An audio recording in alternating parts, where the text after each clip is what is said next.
Good afternoon, Brain Warriors. So I just want to let you know, because I know I get a lot of emails from people talking about, some of the times that they need a community and they're reaching out and they need people in their lives. And I just want to let you know, just in case you were wondering, you're actually never alone. Now, I'm not trying to make light of your situation, but you're actually never alone. I want you to think about this. You have over 100 trillion bugs living in your gut. I know, kind of crazy, right? So the question is, are you keeping good company or bad company? Are you keeping company with people, these bugs that are actually helping you, or are they hurting you? So I want to tell you about Biff and Lacey. Biff and Lacey are what we named the bugs in my daughter's gut, and here's why. When my daughter heard my husband and I speaking about the bugs in people's guts, she freaked out. She was really young, she was like 7 or 8, and it just completely grossed her out because she's this little girl, and she's like, I want the bugs out of my gut. So we tried to explain to her, no, these bugs are really important. They're super important, so important that you need to treat them like pets. We want you to learn how to take care of them sort of the way you take care of your kitty. Because unlike your kitty, who's really cute and cuddly, and you just get joy from him, these bugs are going to take care of you back in a really important way. So you've got to take care of them because they're actually going to keep the bad guys away. They're like your protectors, not just your pets. So she sort of got the concept, and so we taught her about feeding them the right stuff, nurturing them, protecting them, and how to get rid of the bad guys that were sort of threatening to sort of take over. So let's talk about that for just a second. So you're not alone. That's the first lesson for today. You've got this gut-brain connection. That is the reason this is so important for us in our work. There is this very serious, important gut-brain connection. Your gut speaks to your brain in several ways, but these are the big ones. Your nervous system. So you've got this vagus nerve, and your gut speaks to your brain through it, through your hormones, and through your immune system.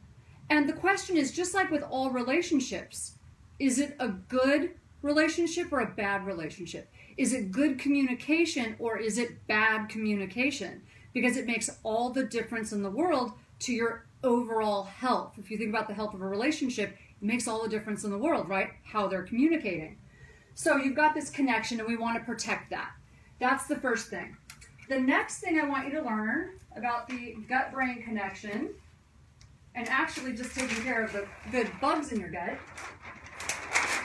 is about bad bugs. Let's first talk about bad bugs because I can not get in this picture and show you this stuff. So, so bad bugs, they're sneaky. They're like really sneaky. They've got this army. Think of them like, the bad ninjas, okay? So they're like these bad guys, but they're ninjas. They're stealthy and sneaky. And they respond directly, so they have this direct response that's negative on your health, but they also respond indirectly.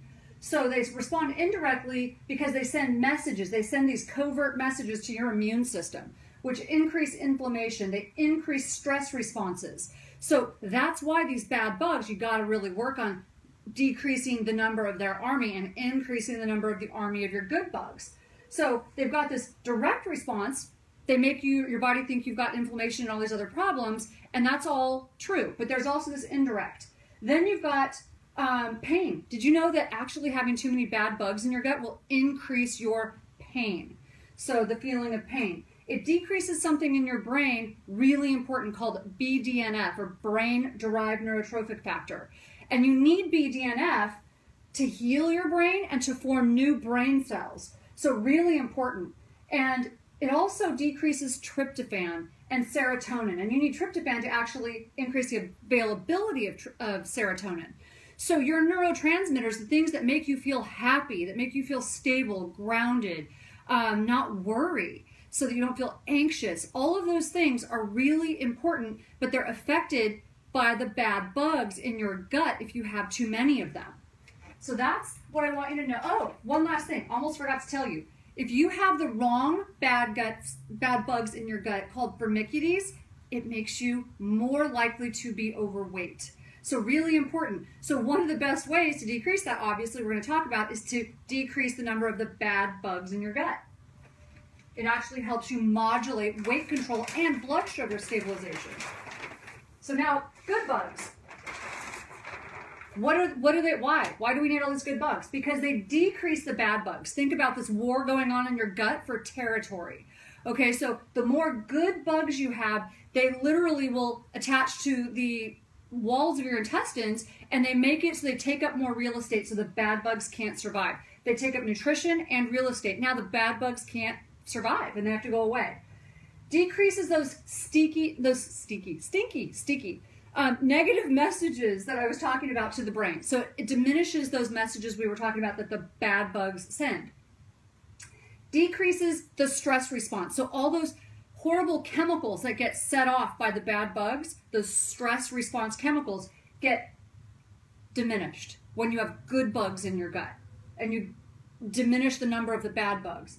And then that BDNF that I was talking about that helps with brain healing, new learning, and brain repair increases when you have enough good bugs fighting your war. You're more happy and relaxed. You need BDNF actually to make you feel more happy and relaxed, just like you need more tryptophan and serotonin, which is another benefit. And of course the weight. So those Firmicutes decrease and the good bugs increase, and you're able to modulate your weight and your blood sugar, which is really important in the weight battle as well. So those are your good bugs. Now, what hurts? What hurts your bugs and your intestinal lining? Whatever hurts your intestinal lining is hurting your bugs. It's pretty simple. So antibiotics and other medications. I listed antibiotics specifically because they wipe out. They don't discriminate. They just wipe out bugs, all of your gut bugs, as many as they can. The ones they don't wipe out are resistant bacteria, which are oftentimes the bad guys. And what feeds resistant bacteria? Sugar. So sugar is the best way to feed resistant bacteria, which is no longer just a treat in our society. It's a food group. So we are just massively feeding these resistant bacteria, and it's just building that army like crazy. So you want to be careful about that. But lots of other medications like steroids and birth control pills and lots of different ones. You can look them up. You can Google what medications actually affect your good gut bacteria. But believe it or not, artificial sweeteners do it too. So not getting enough sleep. Why? Because it's increasing those stress hormones. Too much of the wrong kind of exercise. So too much really intense exercise, we see it all the time. It increases those stress hormones, and it really does a number on people's overall health. Their blood sugar gets out of control, their good bugs in their gut get really affected, and the whole thing begins to go downhill from there. Food allergies and alcohol. Oh, I want to talk about alcohol for a minute. So alcohol. So I thought this was so fascinating. When you really think about it, what do we use alcohol for in the hospital? We use it to kill bacteria, right? It's exactly what it's doing when you drink it. When you watch a movie and you see, like, if someone's out in the wilderness, they're like in a remote location and they can't kill the germs, right? They cut themselves. What do they use? They pour whiskey on it. Okay, why? Because it kills germs, kills bacteria. So alcohol is actually damaging your gut and your bacteria. But there is one time that you might want to consider drinking a little bit of alcohol if you like to drink. And that is if you're like in a third world country. So I know lots of people who do these wilderness hikes. I know lots of wilderness medicine doctors. And it's interesting, when you go to third world countries, sometimes the only people who don't get sick from the water and the poor, like the difference in bacteria in the food, things like that, like if it's not prepared right, are people who had something to drink, some alcoholic beverage with dinner. Now, that doesn't mean go get drunk, but believe it or not, because they kill some of those bacteria that are entering with their food. Interesting point, but it makes my point that it's killing bacteria. So food allergies, things like sugar, gluten, and corn. Now, I put sugar under food allergies. I wish everyone were just truly allergic to it because it's that bad for you. But gluten and corn and certain other foods tend to damage the gut lining, which overall is going to cause a problem with your gut. So let's talk about what helps it. The things that are going to help your gut. Psychobiotics. Psychobiotics is a term used for probiotics that specifically help to improve brain function. A lot of the strains are similar to what you get in a regular probiotic. They just tend to be more brain focused. Really, lactobacillus and bifidobacteria, or certain strains of lactobacillus and bifidobacteria that I was talking about earlier, are the most studied and the most used. And the reason why people always ask me about all the different strains, you know, I'm not going to tell you about all the different strains because there's a bazillion of them and they're put together in different combinations. Here's what I know. There's this massive army of different bacteria you can use, and then you got special forces. All right.